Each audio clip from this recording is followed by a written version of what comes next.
beginning of the New World, trading was something that was crucial when it came to establishing relations between the different countries. Tradings would occur across the globe from the New World to Europe and beyond.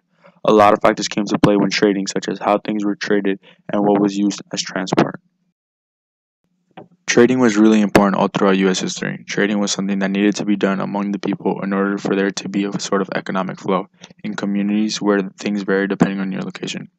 When trading, countries would form alliances with each other and help each other in many ways.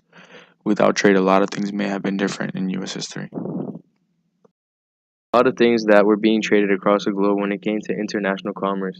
For instance, slaves were being traded to the New World and to the Caribbean in order to provide labor for anything that could be done. Another example would be sugarcane, which was a very important natural resource that did make its way across the world when it came to trade. Another example would also be gold that was being brought into Portugal and silver was being mined all over South America. The key is that there was a lot of things when it came to trading, and each country and or nation had its own reputation for what it sold and how it was sold. There was a lot of things that were used around the world when it came to trading. Technology was constantly being improved and new techniques were founded on how transportation plays a key role in the art of trade. There was a lot of things that were used for trade, such as horses, for instance, or sometimes when it was close by, people would use carriages. But the most effective and productive way to trade during American history was by sea. There was humongous ships filled with merchandise from countries all around the world who were willing to trade. For instance, slaves were put into these ships at large numbers, therefore it was really effective with storage, and a lot of things could be traded at once, as well as people could trade with each other from all around the world. One very important key that came to play while trading around the world was the routes that were taken around Europe and the New World, which were called the Triangle Trade. Throughout the US history, there was a lot of migrating with different people from different countries. Migration was something that became common. People would mainly move to the United States because they would have more opportunity and a more functioning environment than the ones they had back at home.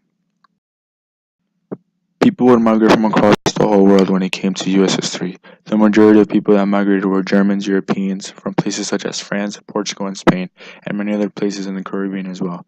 There were people that migrated from as far as Scotland as well. There is no exact reason that can be determined for why people migrated during US history, but at least the majority of people who did migrated because they were in search of better opportunity for themselves and their families. The Americas were filled with land and labor that could be done in order to survive, and things were more controlled and civilized in the Americas compared to other countries where there were barely any jobs available. Everyone who would come here for labor found it because there was always something to do. People worked as farmers and traders and many more. One skill that we learned in US history for first marking period was cause and effect. The definition of this is logically identifying short-term to medium to long-term causes and logically comparing them to short, medium, and long-term effects. An effect can be effectively used in an essay if the prompt of the essay asks you about the cause and effects of the Revolutionary War.